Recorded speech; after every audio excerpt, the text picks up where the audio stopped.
kali ini, saya akan menampilkan video diseminasi budaya positif di lingkungan sekolah saya, yaitu SMK Negeri 4 Samarinda. Selamat menyaksikan. Assalamualaikum warahmatullahi wabarakatuh. Alhamdulillah, pujian bagi Allah, Rabb semesta alam. Salawat serta salam selalu tercurah kepada Nabi kita Muhammad SAW beserta keluarga dan keramatnya yang senantiasa istiqomah hingga akhir zaman. Terima kasih yang tak terhingga kami ucapkan kepada teman-teman tim Ramah Anak karena sudah bersedia hadir untuk undangan pada siang hari ini, padahal harusnya istirahat ya Bapak Ibu, nggak mengajar. Pada hari ini seperti undangan yang disampaikan adalah kegiatan desiminasi penerapan budaya positif di sekolah kita SMK Negeri 4 Samarinda. Oke, baik, sebelumnya saya sampaikan bahwa susunan acara pada siang hari ini yang pertama adalah pembukaan, yang kedua sambutan kepala sekolah, yang ketiga pemaparan materi tentang budaya positif, keempat tanya jawab jika ada yang bertanya, kelima foto bareng atau dokumentasi, dan keenam penutup. Baik Bapak Ibu, untuk mengundang rahmat Allah pada siang hari ini kita mulakan dengan membaca basmalah. Kegiatan selanjutnya adalah sambutan kepala sekolah, yang mana pada saat ini diwakili oleh Waka Kurikulum atau Waka Akademi. Kepada Ibu Fatmawati dipersilakan.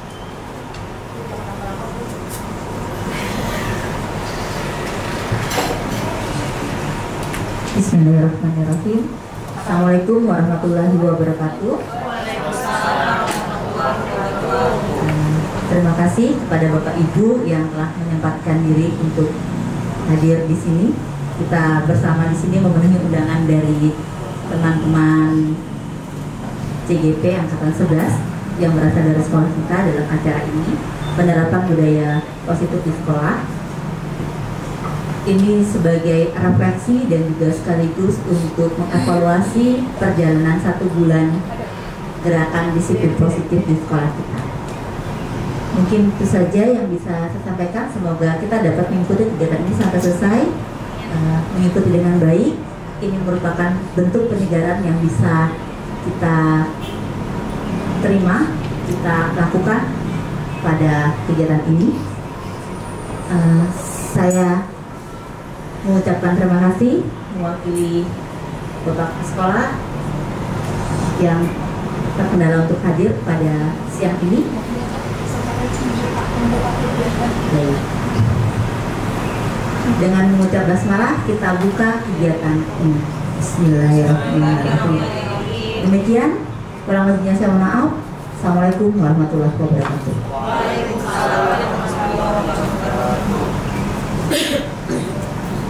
Terima kasih kepada Bu Fatma untuk sambutannya. Kegiatan selanjutnya atau acara selanjutnya adalah pemaparan materi tentang budaya positif. Oke, sebelumnya kita buat kesepakatan kelas dulu ya Bapak Ibu. Iya. Oke, yang pertama kesepakatannya adalah peserta itu wajib bahagia. Sepakat ya? Lupakan dulu masalah-masalahnya. Oke, yang kedua berpartisipasi aktif. Artinya ketika ditanya maka harus menjawab. Ketika diberi waktu untuk bertanya maka harus bertanya. Dan ketika ada yang berbicara, yang lain mendengarkan. Itu saling menghargai. Oke, sepakat ya? Ketiga. Yang keempat adalah yang paling penting ini, menjaga kebersihan. Oke, ada yang mau ditambahkan atau mau dikurangin? Oke, terima kasih responnya Bapak Ibu. Oh, ini ada ice breaking. Baik Bapak Ibu, silakan berdiri posisinya berdiri. Dan ini saya untuk SBT-nya kita enggak berpasangan ya. Bapak Ibu udah makan siang? Sudahnya kalau lemas ya? Sudah makan siang? Sudah. Konsentrasi ya? Oke, bisa konsentrasi. SBT-nya adalah ikuti instruksi yang saya katakan. Ketika saya katakan konsentrasi, kalian menjawab, Bapak Ibu menjawab konsentrasi, dimulai. Bisa ya Bapak Ibu ya? Konsentrasi. Konsentrasi dimulai. Oke. Ikuti instruksi yang saya katakan. Letakkan tangannya di atas. Letakkan tangannya di atas. Letakkan tangannya di atas. Letakkan tangannya di atas. Ikuti instruksi yang saya katakan. Bukan ikutin apa yang saya katakan. Instruksi yang saya katakan. Oke. Ya, tangannya di atas ya, Bapak Ibu. Oke. Tangannya di atas. Samping. Ke depan. Ke atas. Goyang, goyang, goyang, goyang. Stop, stop, stop. Kok ada goyang? Goyang, goyang, goyang. Stop, stop, stop. Oh ya, depan saya.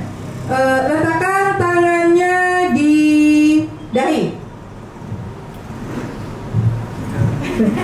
Tadi mau mikir apa dahinya di mana gitu. Dahi itu apa sih? Oke, letakkan tangannya di atas, di samping. Kayaknya mau materi ini ya.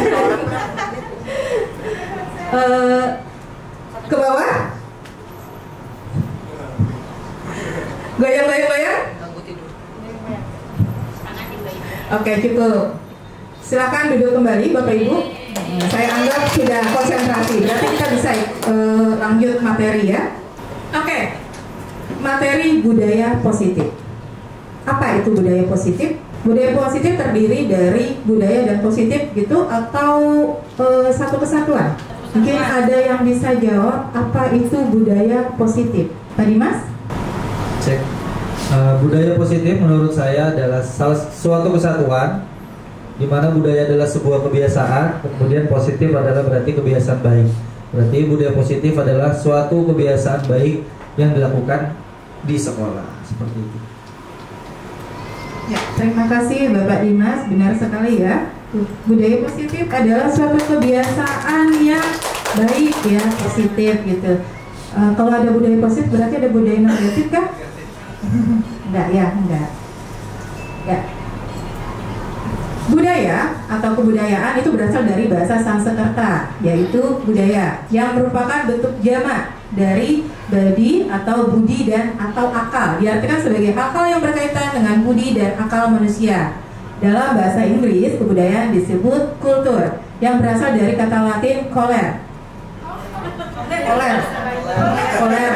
yaitu mengolah atau mengerjakan, dapat diartikan juga sebagai mengolah tanah atau bertani. Kata kultur juga kadang sering diterjemahkan sebagai kultur. Dalam bahasa Indonesia, dalam kamus besar bahasa Indonesia, budaya atau kultur diartikan sebagai pikiran, adat istiadat, sesuatu yang sudah berkembang, sesuatu yang sudah menjadi kebiasaan yang sukar diubah. Dalam pemakaian sehari-hari, orang biasanya mensinonimkan pengertian budaya dengan tradisi. Nah, sedangkan budaya positif itu adalah nilai-nilai, keyakinan, dan kebiasaan yang diterapkan di suatu lingkungan untuk mendukung dan memotivasi orang-orang di dalamnya. Dan untuk lingkup yang kecil adalah budaya positif di sekolah, itu adalah budaya positif yang dapat membantu siswa berkembang menjadi pribadi yang kritis, bertanggung jawab, dan penuh hormat. Budaya positif juga dapat membantu siswa mengembangkan karakter yang diharapkan oleh tujuan pendidikan nasional, seperti menjadi manusia dan anggota masyarakat yang mencapai keselamatan dan kebahagiaan. Nah, di sini untuk tujuan pembelajarannya kami CGP dapat menyampaikan pembelajaran dari penerapan konsep inti dari modul budaya positif serta pemahaman mereka mengenai konsep-konsep inti dalam modul budaya positif. Baik Bapak Ibu, perkenalkan calon guru penggerak angkatan 11 untuk SMK Negeri 4 Samarinda. Di sini ada 3 orang. Yang pertama ada Pak Musa. Pak Musa silakan berdiri. Ibu Nur Fadila. Dan saya sendiri Ibu Dewi Sartika. Nah, pada kali ini adalah salah satu tahapan kami yang harus wajib kami lalui, di mana di sini kami diminta untuk membuat aksi nyata, bukan menggurui ya Bapak Ibu, bukan kita hanya sharing atau share informasi yang kami dapatkan, yang kami pelajarin ketika kami mengikuti pendidikan guru penggerak ini. Nah, dari materi untuk budaya positif di sini ada 6, sebenarnya ada 6. Nah, perubahan paradigma belajar itu bonus lah ya, openingnya. Di sini pada materi ini untuk perubahan paradigma belajar, disiplin positif dan nilai-nilai kebajikan serta motivasi perilaku manusia nanti akan dipaparkan oleh saya sendiri. Dan untuk keyakinan kelas serta kebutuhan dasar manusia nanti akan diinformasikan atau akan disampaikan oleh Ibu Nur Fadila. Dan yang terakhir materi tentang posisi kontrol guru dan segitiga restitusi akan disampaikan oleh Bapak Musa. Baik Bapak Ibu, kita bisa lanjut ya. Untuk pembelajaran dengan paradigma baru, ini adalah baru buat kita ya Bapak Ibu. Saya pun ketika di pelatihan guru penggerak ini adalah sesuatu yang baru, yang belum saya paham tadinya. Akhirnya alhamdulillah paham sekarang. Pembelajaran dengan paradigma baru itu merupakan pembelajaran yang dirancang berdasarkan prinsip pembelajaran berdiferensiasi, sehingga murid belajar sesuai kebutuhannya berdasarkan tahap perkembangan sesuai teori psikologi modern untuk mewujudkan profil pelajar Pancasila. Seperti ini, pelajar Pancasila sudah ya, kita sudah hafal ya, apalagi orang-orang kelima nih ya. Sekarang saya minta tolong dari Bapak Ibu di sini berpasangan, satu untuk mengepal tangannya, di mana di dalam kepalan itu adalah sesuatu yang sangat berharga. Contohnya adalah berlian. Dan orang yang lain atau orang yang B itu berusaha untuk membuka kepala tangan itu ya, dengan meminta untuk membuka dengan cara bisa merayu, bisa marah atau memaksa gitu ya, bahkan bisa mengintimidasi agar membuka genggaman itu. Bisa ya Bapak Ibu? Kita posisinya gimana nih enaknya? Sambil berdiri atau bisa kan ya kita seolah-olah membayangkan bahwa kita menggenggam sesuatu yang sangat berharga. Yang mana yang A, yang mana yang B? Jadi beginilah. Silakan boleh Bapak Ibu berdiri. Saya bantu. Ya, barang-barang. Bilang. Ayo, Mas. Enggak, tapi salah satunya Salah satu yang menggenggam, satunya yang membuka genggaman. Silakan Bapak Fitra dan Pak Suri. Yang mana yang A, yang mana A, yang mana B? Nah, B, ya langsung 1, 2, 3, langsung boleh.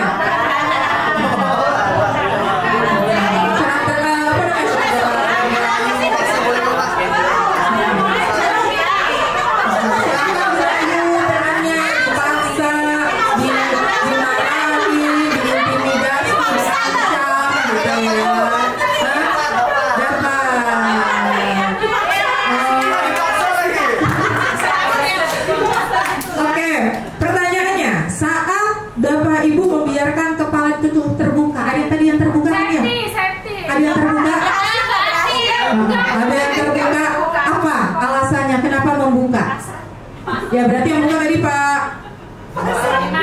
Oh, Dimas. Yang berhasil membuka, kenapa membuka? Oh, kenapa membuka karena digayungnya tadi. Selain apa ya Pak?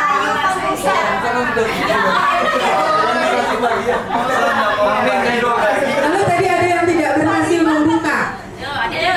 Siapa yang genggamannya tidak berhasil dibuka? Tidak berhasil terbuka. Kenapa? Alasannya berani. Keras. Oh, berani yang membuka. Bu Reskinya.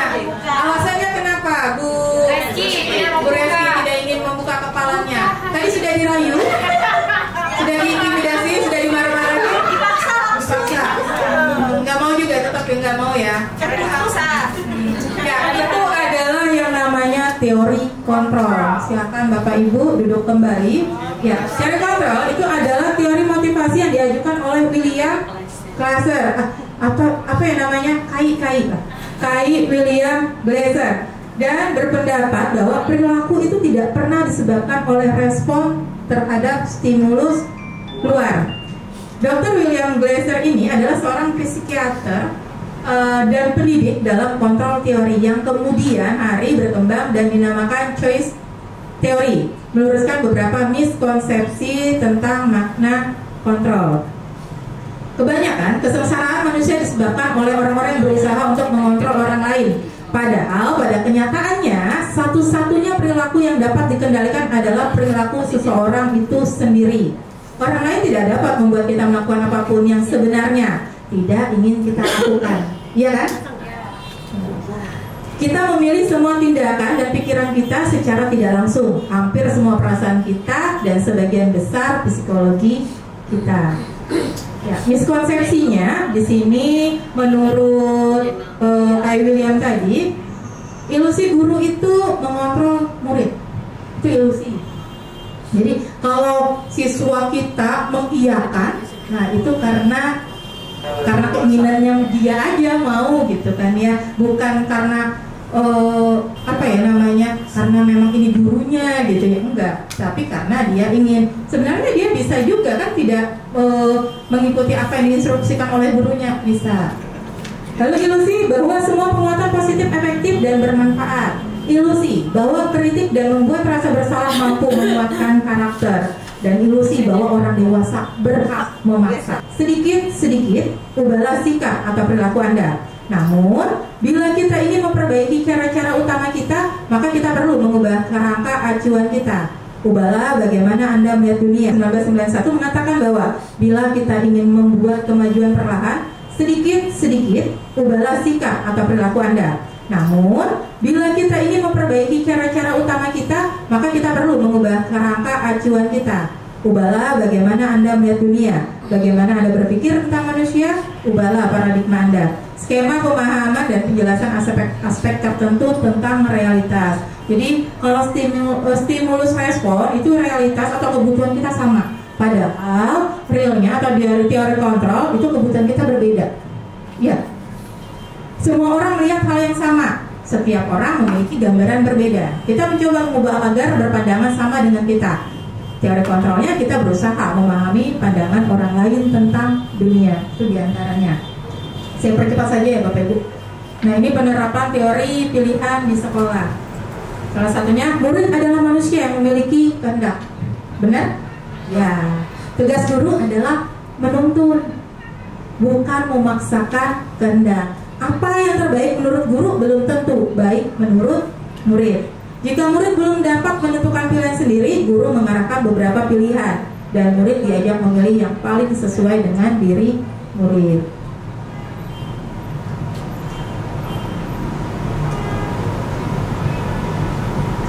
Nah, ini untuk disiplin positif. Disiplin berasal dari kata disiplina yang artinya belajar. Disiplin mengacu pada disiplin diri yang memiliki tanggung jawab terhadap apa yang dilakukannya berdasarkan nilai-nilai yang diyakini. Disiplin positif merupakan salah satu cara penerapan disiplin yang bertujuan untuk menumbuhkan kesadaran serta memberdayakan peserta didik tanpa imbalan penghargaan atau reward, ancaman atau hukuman. Tujuan seorang pendidik adalah menciptakan peserta didik memiliki disiplin diri sehingga mereka berperilaku mengacu kepada nilai-nilai kebajikan universal dan memiliki motivasi intrinsik dalam perubahan perilaku ke arah yang lebih baik. Apa saja ya nilai-nilai kebajikan universal itu? Nah, di sini sebenarnya ada 6, tapi kami mengambil cuma 3. Yang di sini ada nilai-nilai kebajikan universal.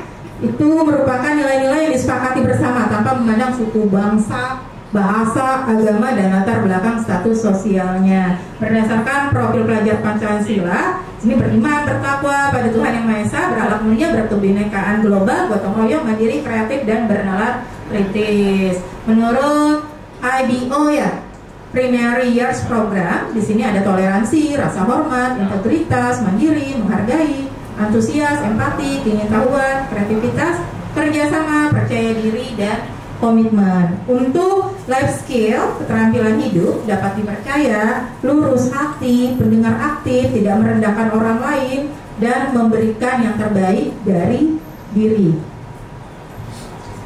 Motivasi perilaku manusia. Apa itu motivasi, Bapak Ibu? Mungkin Bu Lucy, apa itu motivasi? Motif atau motivasi? Oh, bisa diganti yang lain. Bu Wasi? Motivasi. Apa itu motivasi yang Bu Asi pahami?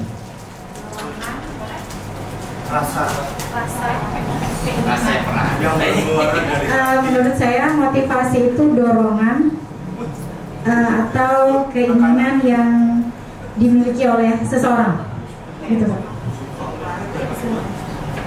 Motivasi adalah dorongan atau motif yang dimiliki oleh seseorang. Ada yang ingin menanggapi Bapak Ibu? Atau setuju ya dengan pendapatnya Bu Asi ya? Ya, kita sama-sama setuju di sini. Oke, motivasi menurut Diane Gozen dalam bukunya Restructuring School Discipline menyatakan ada 3 motivasi perilaku manusia. Di sini untuk ada 3. Yang pertama untuk menghindari ketidaknyamanan. Untuk menghindari ketidaknyamanan atau hukuman. Lalu ada motivasi untuk mendapatkan imbalan atau penghargaan dari orang lain, dan untuk menjadi orang yang mereka inginkan dan menghargai diri sendiri dengan nilai-nilai yang mereka percaya. Untuk motivasi yang pertama dan kedua, untuk menghindari ketidaknyamanan atau hukuman dan untuk mendapatkan imbalan atau penghargaan dari orang lain, itu motivasi yang berasal dari luar atau namanya motivasi ekstrinsik. Dan untuk motivasi intrinsik itu adalah motivasi yang berasal dari dalam ya Bapak Ibu, untuk menjadi orang yang mereka inginkan dan menghargai diri sendiri dengan nilai-nilai yang mereka percaya. Nah Bapak Ibu, ini PR kita kepada anak-anak kita agar menjadikan mereka semua termotivasi, di mana motivasinya adalah motivasi intrinsik. Jadi mereka datang tepat waktu ke sekolah itu dikarenakan mereka menghargai dirinya sendiri dengan nilai-nilai yang mereka percaya, bukan karena takut dimarahi sama Pak Hadi atau untuk menghindari hukuman atau ketidaknyamanan gitu kan ya. Hah? Ya kan contoh, walaupun saya tahu Pak Hadi enggak salah. Atau untuk mendapatkan imbalan atau reward gitu ya. Kalau kamu datangnya tepat waktu, nanti dikasih es krim. Itu anak saya biasa di sekolah begitu. Alhamdulillah di sini enggak ya Pak. Berarti kita sekolahnya sudah budaya positif ya Bapak Ibu ya. Alhamdulillah. Oke, kita lanjut kepada hukuman, konsekuensi, dan restitusi. Apa ya bedanya hukuman, konsekuensi, restitusi? Hukuman itu tidak terencana atau tiba-tiba. Murid tidak tahu apa yang akan terjadi atau tidak dilibatkan. Bersifat satu arah, berupa hukuman fisik atau fisikis. Jadi saya pernah waktu sekolah, bukan sekolah sih sebenarnya, dinas di negara sebelah.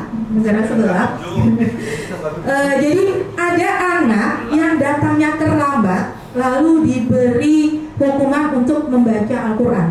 Kalau ke saya begitu telat terus. Kenapa hukumannya? Ya hukumannya kan menambah pahala ya Bapak Ibu ya. Jadi ya nggak salah anaknya kalau datangnya terlambat, karena di rumah dia nggak sempat ngaji.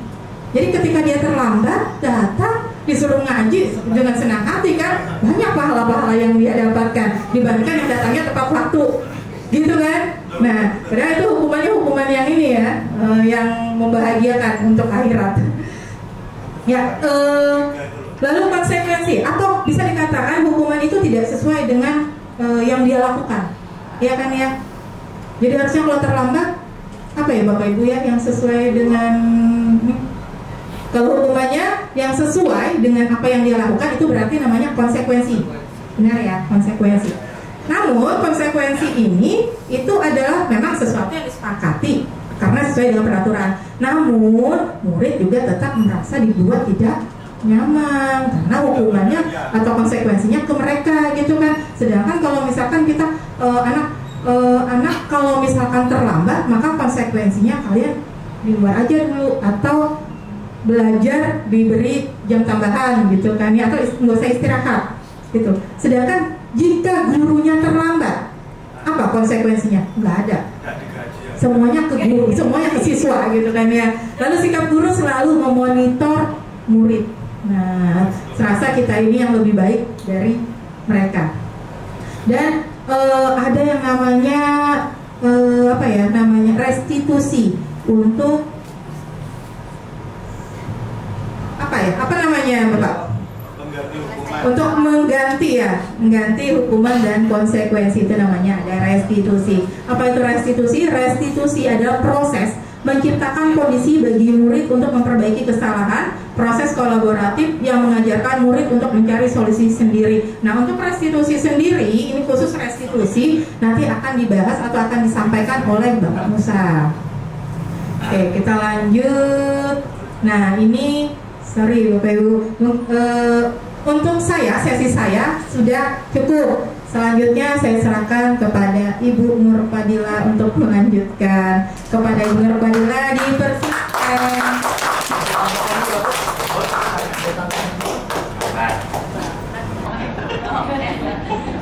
Assalamualaikum warahmatullahi wabarakatuh. Waalaikumsalam warahmatullahi wabarakatuh. Baiklah, selanjutnya saya akan memaparkan materi selanjutnya, yaitu berkaitan dengan keyakinan kelas dan 5 kesusahan dasar manusia. Oke, sebelum kita masuk ke materi tersebut, kita screening dulu. Di sini ada 1, 2, anggaplah ini adalah benda yang diberikan. Ini bukan reward ya Ibu, ini cuma bagian dari permainan kita hari ini ya. Oke, jadi 2 orang dikasih 1 biar ada tantangannya. Semuanya cari pasangan ya Bapak Ibu ya. Ini di belakang berempat ya? Dua-dua.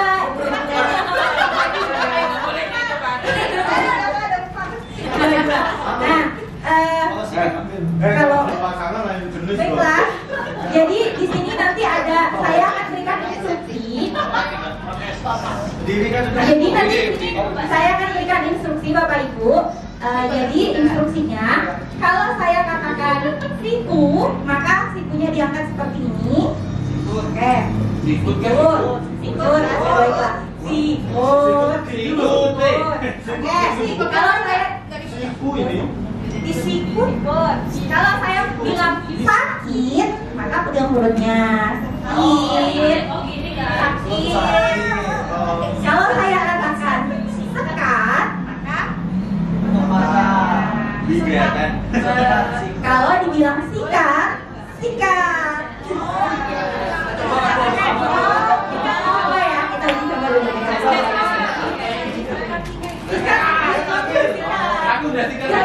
Oke, jadi kita uji coba dulu.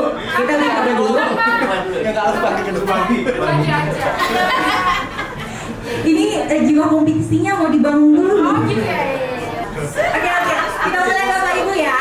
Oke, dicoba ya. Uji coba dulu nih. Sikat. Oke,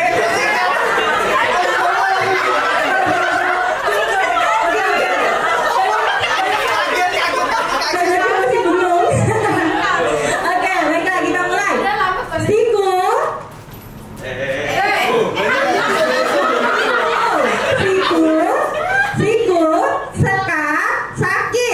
Sika.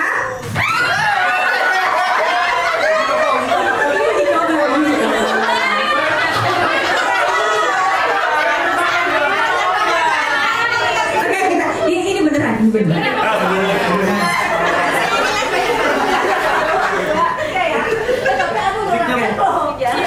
Ayo. Sikut, seka, sakit, sikut, seka, sakit, sikut, seka, sika.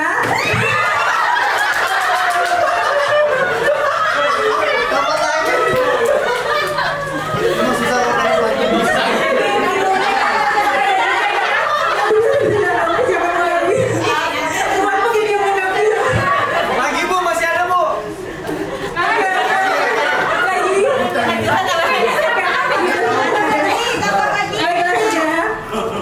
Masih ada. Yang belum dapat boleh?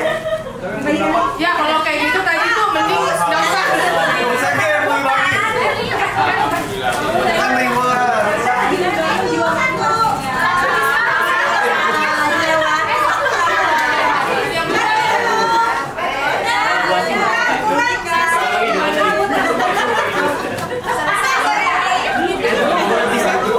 Belum selesai Bapak Ibu ya, kita baru mau masuk ke materi. Oke. Pemanasan dulu biar happy dulu kan. Sebenarnya ini juga berkaitan dengan materi yang akan saya bahas, 5 kebutuhan dasar manusia kan ya. Tapi sebelum masuk ke 5 kebutuhan dasar, kita bahas dulu tentang keyakinan kelas. Nah, Bapak Ibu, ada kalimat keyakinan kelas dan ada yang namanya peraturan kelas. Menurut Bapak Ibu yang ada di sini, apakah keyakinan kelas dan peraturan kelas itu hal yang sama? Enggak. Beda. Ada. Ya. Kita coba cek. Salah. Salah apa benar? Salah. Salah. Beda. Oke, benar salah. Benar salah. Tempat yang sama. Benar salah. Benar salah ya kan? Oke. Kenapa dia berbeda? Karena peraturan itu Yang sudah. ya pas sudah Ketahuan jawabannya. Gak apa, ini kalau menurut Bapak Ibu, kalau di sini kan pengertian keyakinan kelas adalah kesepakatan kelas yang diyakini bersama oleh guru dan murid selama proses pembelajaran. Nah, di mana letak perbedaannya? di peraturannya. Di kata peraturannya. Kata kesepakatan. Ya. Siapa Pak? Ibu? Di kata kesepakatan Bu, karena kalau keyakinan kelas itu kan kesepakatan bersama. Kalau peraturan itu sudah ditetapkan. Jadi mau sepakat mau enggak ya namanya peraturan yang harus dijalankan. Mendengar tadi. Biskuitnya. Dikasih duit. Ini ada bekas santan. Jadi sebenarnya di sini kenapa kita menggunakan kata keyakinan kelas bukan peraturan kelas? Karena seperti yang Ibu bilang tadi, kalau peraturan itu dibuat oleh pihak yang bisa dibilang pihak yang lebih berwenang, yang mengintimidasi. Sementara Kalau peraturan yang dibuat Pak Hadi. dibuat Dibuat oleh pihak-pihak yang berwenang lah, yang berpentingan atau orang-orang yang di atasnya lah. Misalnya kalau murid, gurunya yang buat peraturan. Nah, di sini anak-anak cenderung merasa tertekan dengan peraturan tersebut. Sementara kalau keyakinan itu dibuat bersama. Jadi mereka keyakinan itu mereka sendiri yang meyakini kebenarannya, sehingga mereka lebih bertanggung jawab dengan apa yang mereka yakini tadi. Seperti itu. Nah, Bapak Ibu, apakah Bapak Ibu sudah menerapkan keyakinan kelas di kelas masing-masing? Baiklah, kita coba. Di sini ada urutan acak, cara langkah-langkah menyusun keyakinan kelas. Di depan Bapak Ibu tadi ada kertas, sticky note. Boleh dituliskan urutannya menurut Bapak Ibu keyakinan kelas itu urutannya seperti apa. Jadi misalnya dari A, B, C, D, atau mungkin A, D, E, C, D, E disusun menurut Ibu. Yang di bagian A itu ada berdiskusi mengenai gambaran perilaku yang mencerminkan keyakinan kelas. Bagian B ada berdiskusi memunculkan peraturan yang perlu ditaati warga sekolah. Warga kelas. Oke. Terus mengubah peraturan menjadi kalimat positif. Selanjutnya ada berdiskusi mengenai peran seluruh warga kelas. Selanjutnya ada meninjau ulang keyakinan kelas dari waktu ke waktu. Terakhir ada menyarikan peraturan-peraturan menjadi nilai-nilai kebajikan keyakinan kelas. Ini menyarikan ini bukan mencarikan Bapak Ibu ya, menyarikan itu mencari intisarinya. Atau ditolak sama bahasa Indonesia. Benar nggak Bapak Ibu? Mencari. Kayaknya benar sih. Bukan mencari. Mencari kan dari kata apa nih Bu? Menyarikan itu dari kata-kata sari, intisari. Ya. Dia ya yang keluar. Bapak Ibu boleh diurutkan? Ini menurut pendapat Bapak Ibu dulu, nanti kita bahas.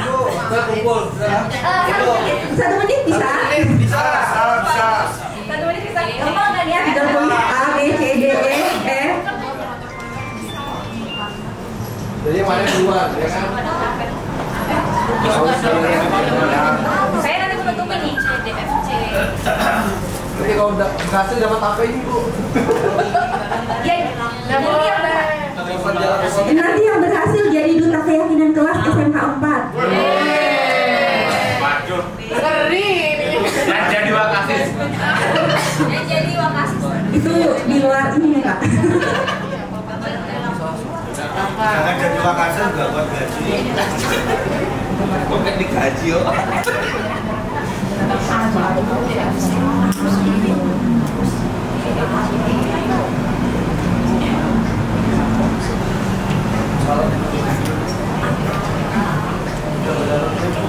Ini berdiskusi atau sendiri-sendiri? Oh, kayaknya ada yang ngobrol kan itu. Diskusi. Curang tuh. Ya kan jawabannya. Ayo Bapak Ibu, menurut pendapat masing-masing ya Bapak Ibu ya. Jangan pendapat temannya. Ada yang sudah? Sudah? Tidak usah dikumpulkan Pak. Jadi Bapak Ibu nanti saya akan tampilkan satu persatu, dicek aja yang merasa jawaban pertamanya benar. Berarti lanjut ke nomor berikutnya. Pertama D. Oke. Sudah? Sudah semua baiklah. Coba kita cek ya. Apa menurut Bapak Ibu apa yang pertama? D. D. Diskusi peran. Benar, berdiskusi apa dulu nih? Berdiskusi tadi 2. Berdiskusi memunculkan peraturan yang perlu ditaati warga kelas. Ini peraturan Bapak Ibu ya, bukan keyakinan ya. Ada yang benar? Ada yang benar? Ada yang benar? B-nya aja benar. Iya. Bagi benar nih. Benar. Sama B. Bapak Ibu yang lain? Saya salah ini. Wah, berarti kemungkinan duta keyakinan kita satu orang aja nih. Tolong dicek ya. Oke. Jadi ini tadi peraturan Bapak Ibu ya. Nah, selanjutnya ada Oke. mengubah peraturan menjadi kalimat positif. Bagaimana Bapak Dimas? Oke. Gugur dah nih. Tapi urutan keduanya dia benar ya? Oke. Ya sini benar Bu. Urutan ketiga ada menyarikan peraturan menjadi nilai-nilai kebajikan atau keyakinan kelas. Benar. Ada yang benar? Urutan ketiganya? Contohnya nggak benar. Apa Bu? Nanti kita bahas di berakhir. Sabar Bun, sabar. Oke. Menyangkut. Kelewatan.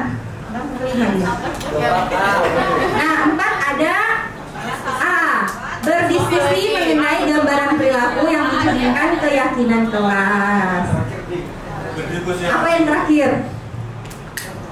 Oke. Oke. Selanjutnya ada D. Berdiskusi mengenai peran seluruh warga kelas. Kayaknya yang terakhir benar semua deh. Meninjau. Oke. Jadi di sini mungkin agak terkecoh dengan kata peraturan. Terkecoh dengan kata peraturan ya. Masih ada yang menganggap peraturan itu sama dengan istilah keyakinan. Oke, jadi di sini berdiskusi dulu, mengusulkan peraturan-peraturan yang perlu ditaati, kemudian mengubah peraturan menjadi kalimat positif. Ini contohnya yang kayak di peraturan kadang ada tulisan masih dilarang membuang sampah sembarangan. Nah, seharusnya itu diganti jadi buanglah sampah jangan sembarangan pada tempatnya. Oke. Terus menyarikan peraturan menjadi nilai-nilai kebajikan atau keyakinan kelas. Ini maksudnya tadi nih, misalnya tidak mengobrol saat orang lain berbicara, tidak bermain saat pembelajaran berlangsung. Itu dia masuk dalam keyakinan apa? Itu misalnya menghargai ya, menghargai orang lain. Oke. Terus ada berdiskusi mengenai gambaran perilaku yang mencerminkan keyakinan kelas.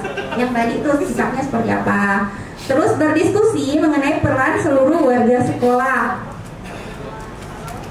Yang terakhir ada meninjau ulang keyakinan kelas dari waktu ke waktu. Jadi Bapak Ibu, keyakinan kelas itu bukan hanya dibuat pada saat awal kita ngajar aja, pada pertemuan pertama aja, tapi keyakinan kelas itu terus kita tinjau tiap kali kita masuk di kelas. Kalau memang sekiranya ada keyakinan baru yang perlu ditambahkan, boleh. Dia tidak baku, ya udah dari awal begini sampai seterusnya gitu. Kalau misalnya di awal pembelajaran kita buat peraturan misalnya tidak boleh harus makan di luar kelas, tapi ternyata kemudian kira-kira nggak, anak-anaknya nggak ada waktu makan di luar, kemudian tiba-tiba kita mau merubah dibolehkan makan di dalam. Kalau memang mendesak waktunya, oke, seperti itu. Nah, di sini saya ada, ini tadi aturannya ya, yang 1, 2, 3, 4, 5, 6. Ada contoh video pembuatan aksi nyata yang tidak kelas. Baik Pak, ini adalah pertemuan pertama kita di pembelajaran geografi. Nah, sebelum kita bahas materi geografinya, kita akan ini mengajak kalian membuat keyakinan kelas dulu. Ada yang tahu apa itu keyakinan kelas? Apaan tuh? Keyakinan kelas itu sama dengan hampir keyakinan peraturan dengan ketentuan yang berlaku selama pembelajaran tersebut. Tapi kenapa kita tidak menggunakan kata peraturan, melainkan menggunakan kata keyakinan? Karena kalau peraturan itu dibuat oleh sekolah dan mungkin ada sedikit tekanan dari kata peraturan tadi, kalian ada tekan yang menerangkan organisasi istilahnya keyakinan. Jadi sesuatu yang kalian yakini, sebuah nilai yang kalian yakini itu adalah benar dan itu bermanfaat, bernilai positif dalam pembelajaran kita. Misalnya dalam kelas ini kita yakini bahwa kita harus saling antar teman, antar guru, kita saling menghargai satu sama lain. Dan itu bernilai positif atau tidak? Bernilai positif. Nanti ibu akan membagikan kalian sebuah not. Silahkan tuliskan nilai-nilai yang menurut kalian penting ditanamkan di kelas. Misalnya tadi yang dibilang saling menghargai. Tapi kalimat-kalimat yang digunakan harus bernilai positif. Tidak boleh menggunakan kata dilarang, tidak boleh menggunakan kata ya tidak boleh digunakan ya dilarang. Jadi misalnya kalau dilarang membuang sampah sembarangan, kita ganti jadi apa? Buang apa Mbak? Apa? Kalau dilarang membuang sampah sembarangan, kalimat positifnya jadi apa? Jangan buang sampah. Tidak boleh, saya ada pertanyaan. Tidak boleh.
di sini yang dimaksud bukan berarti dia bebas bertindak sesuka hati dia, mengambil keputusan dan lain sebagainya. Jadi di sini kebebasan yang dimaksud adalah kebebasan untuk diberi pilihan.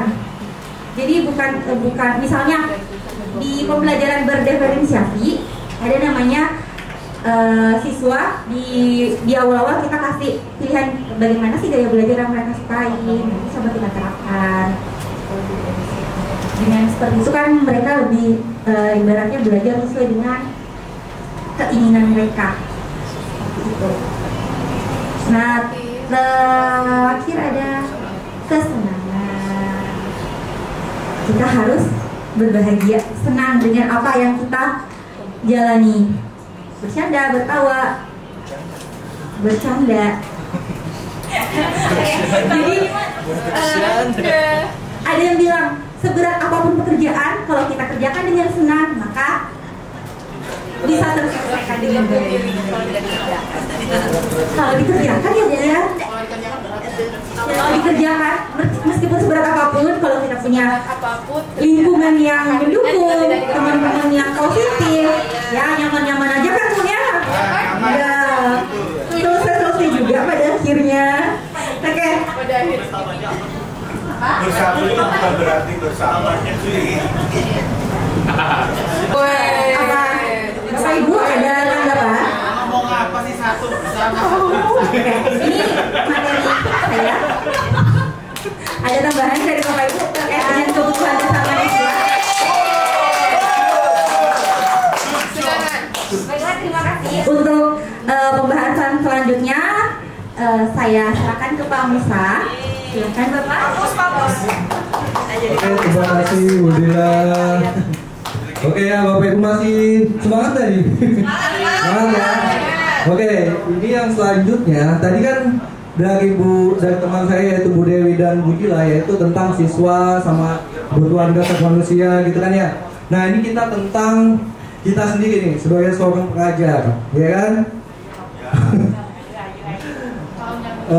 Apa saja sih? Nah, posisi kontrolnya apa saja? Nah, ini kita di bagian mana nih lebih dominannya nih? Di antara semuanya ini, hukum itu adalah seseorang menghukum bisa menggunakan hukuman fisik, pasti kan ya? Hukum itu kan pasti fisik kan ya? Kalau udah fisik, fisikis, biasanya kan kayak gitu ya. Lalu dengan menggunakan verbal, biasanya kayak gitu, dengan kata-kata menghukum. Berarti dia pasti pakai intonasi pasti. Menghukum itu kan ya, intonasi sama mata sama fisiknya pasti bermain. Ya kan ya? Jadi lebih dominan yang mana gitu kan ya? Biar kita ini, kita masing-masing kan ya. Jadi ada lagi nih. Yang kedua dari prosesi kontrol kita yang kedua yaitu pembuat merasa bersalah. Ada dari sini Bapak Ibu yang dia tuh ngomong ke siswa, kalau misalkan kamu udah kasihan nggak sama ibu, kamu udah kasihan nggak sama bapak, nah itu biasanya posisinya itu di sini Bapak Ibu. Kita nih di bagian sini. Jika misalkan kita mengucapkan kata-kata seperti itu, kamu udah kasihan nggak sama bapak juga. Ada nggak yang di sini yang biasanya dia tuh datang aja dia ngomong, misalkan coba kamu baik-baik aja gitu kan ya. Kamu santai aja nih jawabannya. Nah itu kan ya jadi teman ya. Ada kayak gini Bapak Ibu? Ada ya. Sebenarnya ini dominan di saya sih. Yang di teman. Nah itu ada lagi yang pemantau. Kalau memantau itu dia memantau aja nih. Misalkan nih kita baca nih ya, posisi pemantau berdasarkan pada peraturan dan konsekuensi. Dari peraturan yang di sekolah sudah ditaati atau belum, kita cuma memantau aja. Dan sampai kepada menghukum atau apa, kita cuma mantau kamu kenapa datang terlambat, sudah silakan masuk. Nah itu mantau kan ya? Iya, sebagai konsekuensinya. Ya, jadi kan ya gitu kan yang paling mantap kalau menurut saya ya. Manajer, yaitu murid bertanggung jawab perilakunya, dia bertanggung jawabkan semua perilakunya. Kenapa dia datang terlambat? Terus dia gurunya ini kita, yaitu memfasilitasi murid menemukan solusinya. Jadi bukan kita yang ngasih tahu solusi, tapi muridnya sendiri yang dapat solusi. Caranya gimana? Caranya yaitu harusnya dengan ada keyakinan kelas tadi yang sudah disampaikan oleh Bu Dila tadi, teman saya tadi Bu Dila. Jadi dia harus disampaikan dulu di kelas. Jadi keyakinan kelas mana yang harusnya dipahami sama dia gitu kan ya. Dan itu kalau misalkan ada, insya Allah nanti kita bisa nih menerapkannya untuk manajer, ya kan? Jadi kita tanyakan itu aja ketika ada hukuman. Jadi kita sampaikan aja nih, keyakinan kelas kamu udah taati belum? Kayak gitu kan ya. Lebih bagusnya kayak gitu kan. Nah, misalkan dia telat, keyakinan kelas mana yang jadi semuanya, Masya Allah. Jadi biasanya tergantung situasi dan kondisi katanya. Misalkan sebagai pemantau, sebagai penghukum, sebagai apa lagi, teman atau merasa bersalah, manajer. Nah, yang manajer ini yang kita jarang saudara Bapak Ibu. Ya manajer ini ya. Dan inilah direkomendasikan supaya kita bisa seperti itu.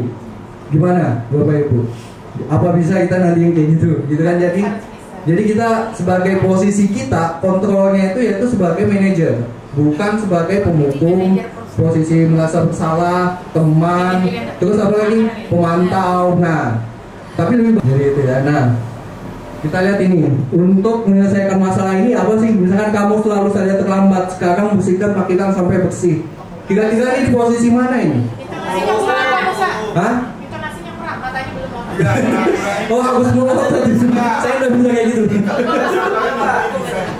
Jadi penghukum ya, nah penghukum itu dia pakai bahasa tubuh ya Bapak Ibu ya. Jadi kayak seperti yang di Pak Adi bisa mencontohkan ya.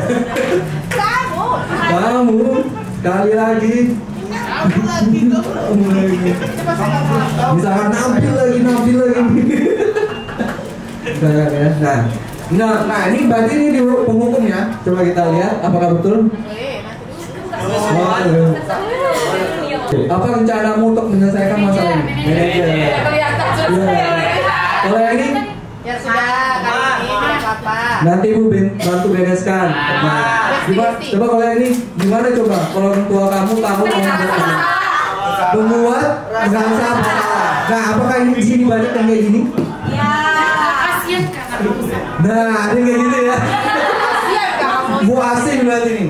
Bu Asih pengasih gitu kan. Saya sering gitu Pak. Oh sering kayak gitu Pak. Kemarin buktinya Pak ya. Waduh. Orang tuanya nangis, anaknya nangis. Nah, kali juga itu. Nah, jadi membuat orang menangis ya. Pakai intonasi yang luar biasa Pak ya. Kalau intonasinya digunakan dulu. Biasanya intonasi itu penting juga nih. Kuncinya tuh di situ ya.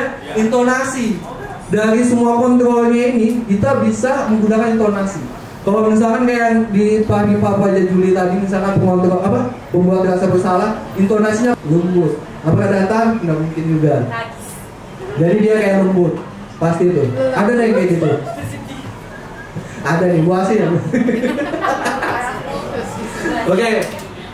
Kalau yang ini sesuai aturan, jika kamu tidak memakai sepatu hitam, maka sepatunya harus dilepas. Pemantau, karena sesuai peraturan dia bilangannya. Jadi intonasinya harusnya kayak gimana? Gimana Pak Adi? Sesuai aturan. Intonasinya berarti diam aja kayak gitu atau agak keras tapi agak datar sih. Gitu kan ya? Kalau misalnya kita lembut juga berarti bukan posisi pemantau. Datar aja itu berarti kayak teman gitu. Tapi kalau pemantau dia agak naik sedikit. Cuma kalem, kayak gimana dia? Berarti sebenarnya kalau misalkan bisa intonasi kayak gitu berarti bisa jadi ya semua aktor semua nih. Aktor itu kan bisa semua intonasi kan ya. Bahasa tubuh gitu kan ya, nah itu. Aktor bukan palsu-palsuan. Oke, kita lanjut ya. Ini berarti sudah tahu semua kan? Isi dari ini semua. Kita lihat benar nggak jawabannya ya. Jawabannya satu ya jelas, pasti penghukum, lalu manajer, ya pasti ya. Lalu ada teman, ya sudah kali ini tidak apa-apa nanti Bu bantu bereskan misalnya. Ada kayak ini? Saya.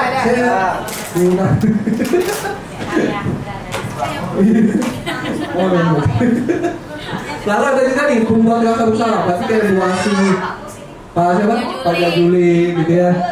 Lalu ada pemantau, siapa pemantau? Saya tuh dia pemantau. Atau Pak Mitra atau Pak Dimas atau Pak Sumian, saya di bagian mana? Oke, Bapak Ibu, jadi inilah 5 posisi kontrol yang kita miliki sebenarnya. Kita sebenarnya tahu, cuma maksudnya ini apa gitu kan?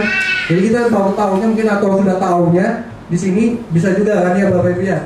Jadi seperti itu sih yang 5 posisi kontrol yang ada pada kita. Boleh sebenarnya jadi penghukum, tapi lihat situasi juga gitu kan ya. Nanya dulu Pak. Iya Pak, silakan Pak. Ini kan kalau yang saya lihat ini kan contohnya Ya. kalimat-kalimatnya kan cuma penggalan dari kasus ya, penggalan kasus. Iya Pak. Dan kita kan kalau nangani siswa kan dari awal sampai akhirnya Ya. juga jadi manajer juga sih. Tapi kadang-kadang juga diawali dengan kata kalimat yang jadi penghukum. Yang saya alami sih gitu. Jadi kalau itu digabungkan bisa jadi satu kasus. Combine gitu ya. Jadi makanya saya bingung itu penghukum apakah dari awal sampai akhir harus seperti itu. Jadi maksudnya apakah dipilih aja kayak gitu ya? Dipilih aja lagi 5 ini atau kayak gimana kan ya? Ya karena kalau kita cari data soalnya anak nggak pernah masuk, pasti kan kenapa sih kamu? Iya. nggak Pasti pernah kita masuk? tanya juga kan? Iya. Artinya kita jadi manajer juga pada saat itu kan. Kalau kita nanya juga kan pasti mengetahui juga loh kenapa sih dia jadi terlambat, kenapa sih dia tidak pakai sepatu gitu ya. Jadi kadang-kadang kita pertama jadi pemantau, tapi terus kalau sudah sadar anaknya itu akan kesalahannya, baru kita jadi manajer juga. Oke, ya.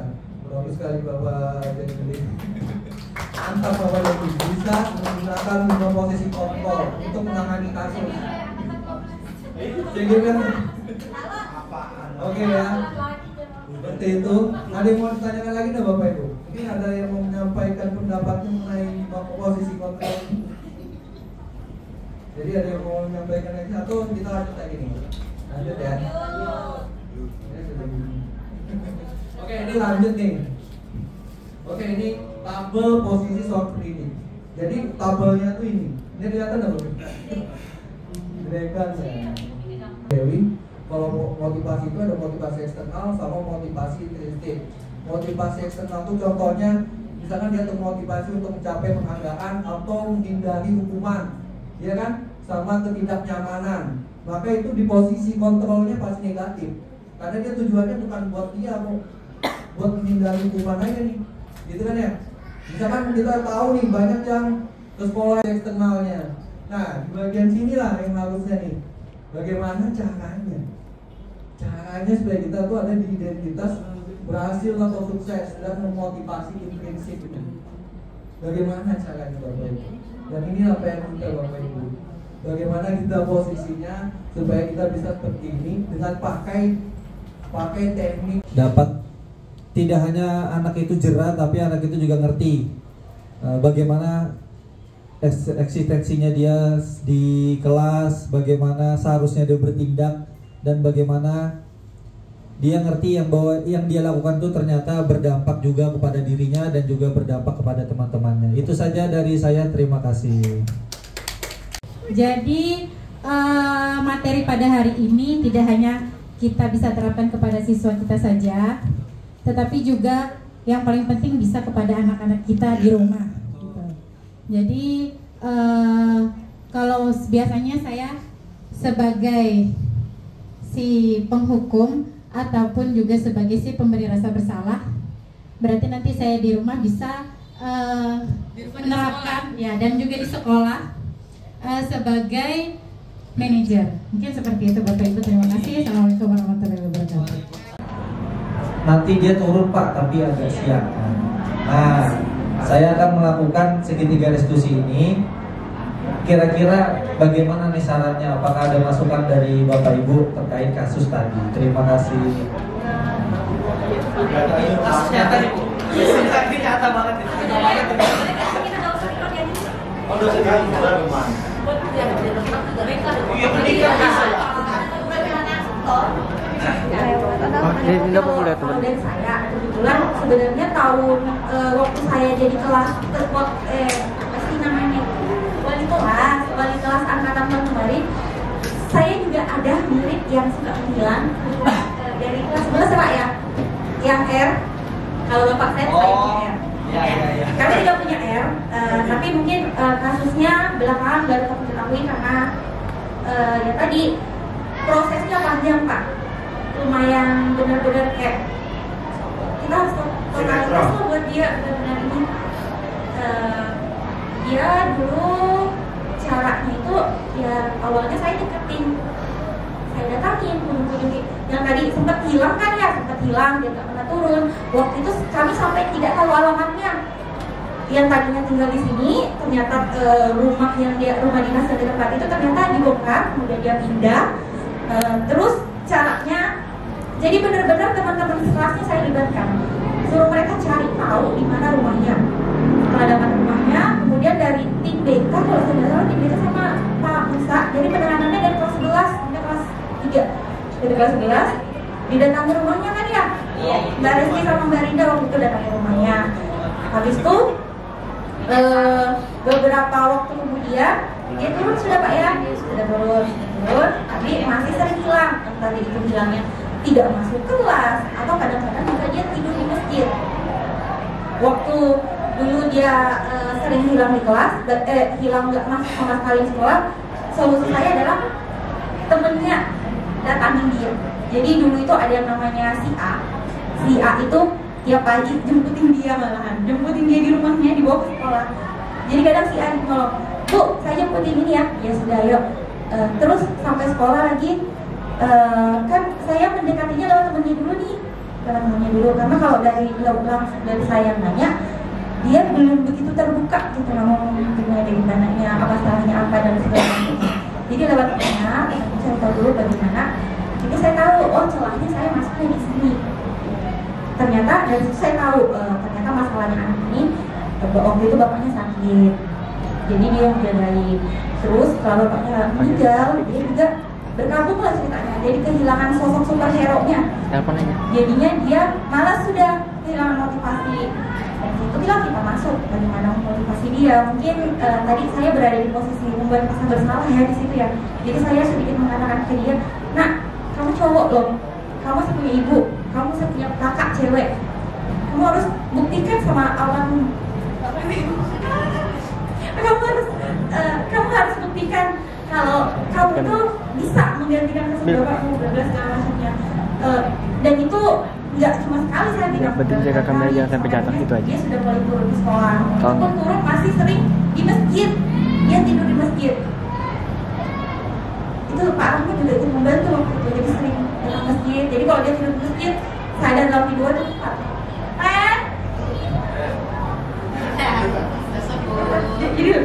Jadi paling sering waktu itu kalau dalam orang sekretaris itu memang mantau dia ada di kelas atau enggak. Jadi setiap bilang cari ini di mana, kita tidak ada dari masjid. Sampai akhirnya dia mau terbuka cerita dia masalahnya apa, kemudian dia ini dan sebagainya. Dan alhamdulillah di akhir dia ujian, malah dia yang membantu menyediakan produk temannya yang si A tadi. Jadi sebenarnya yang dia butuhkan kalau anak saya tadi dia butuhkan adalah dukungan. Dia punya teman, ada teman cerita, baru dia mungkin bisa dicoba sama si Dan ini. Apalagi dia kan jadinya agak terasing mungkin ya posisinya sekarang karena dia bersama dengan adik-adiknya.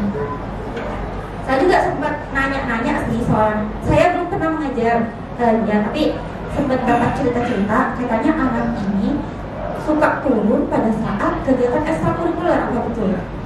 Kegiatan sekolah? Ya, kegiatan ekstrakurikuler. Sepertinya dia suka bermain. Nah, itu mungkin bisa diajak komunikasi bagaimana, tapi jangan langsung ditekan. Kalau misalnya tadi kan posisinya Bapak sudah menekan di awal, mungkin dia akan ada takut, mungkin bisa minta sama siapa gitu, biar itu menurut saya. Mungkin ada tanggapan dari ya, Bapak Ibu, untuk bisa menerapkan segitiga restitusi, maka kita harus membuat keyakinan dulu. Sekarang Pak Dimas dengan di sekelasnya, dengan termasuk yang si Jen tadi, sudah ada nggak membuat keyakinan kelas?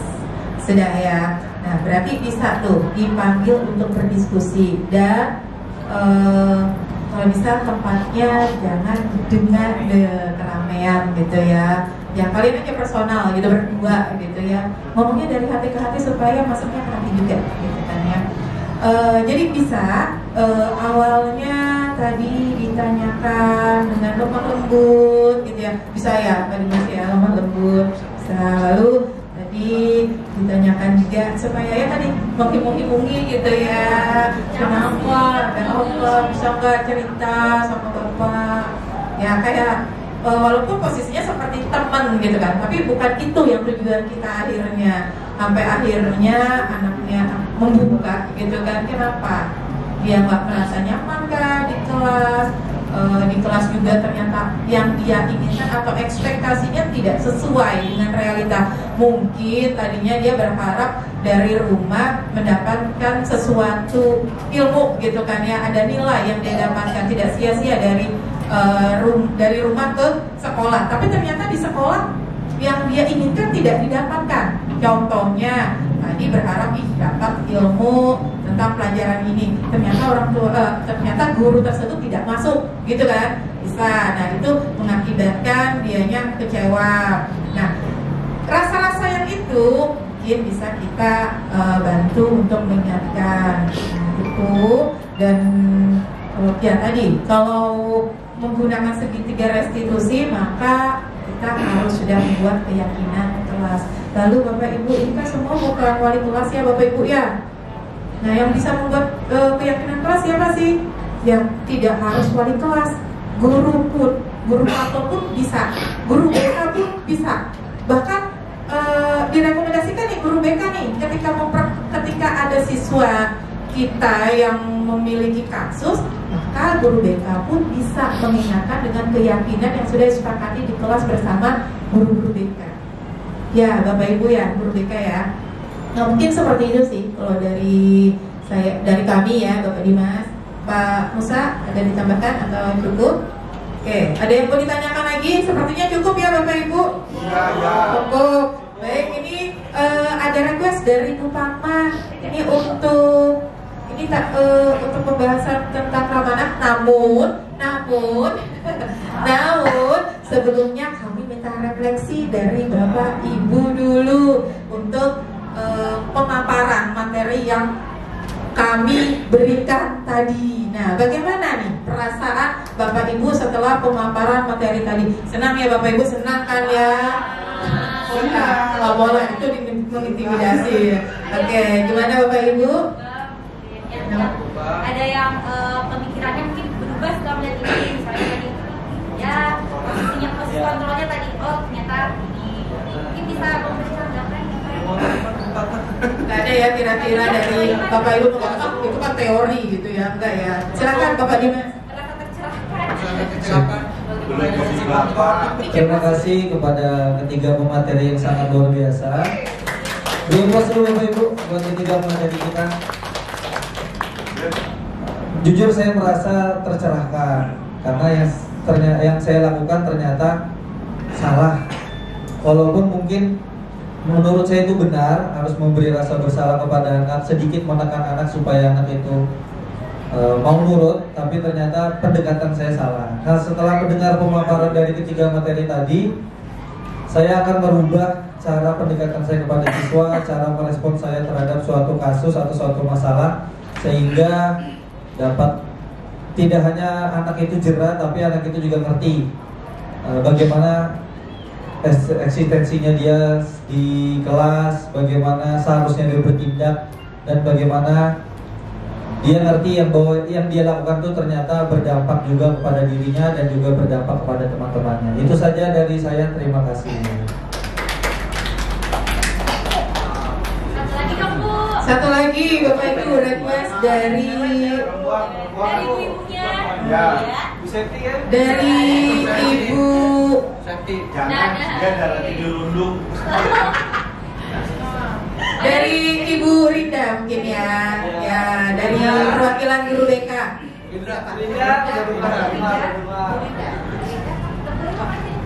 Atau Bu Rinda, Bu Eno.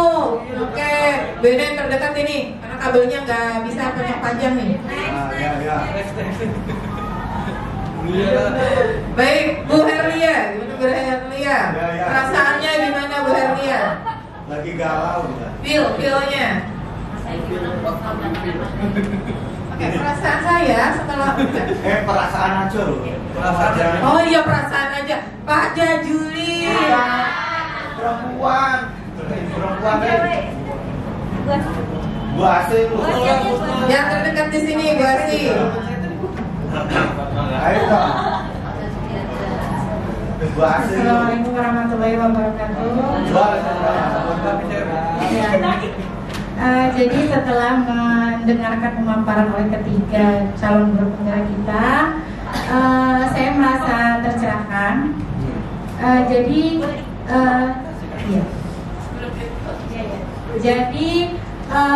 materi pada hari ini tidak hanya kita bisa terapkan kepada siswa kita saja, tetapi juga yang paling penting bisa kepada anak-anak kita di rumah.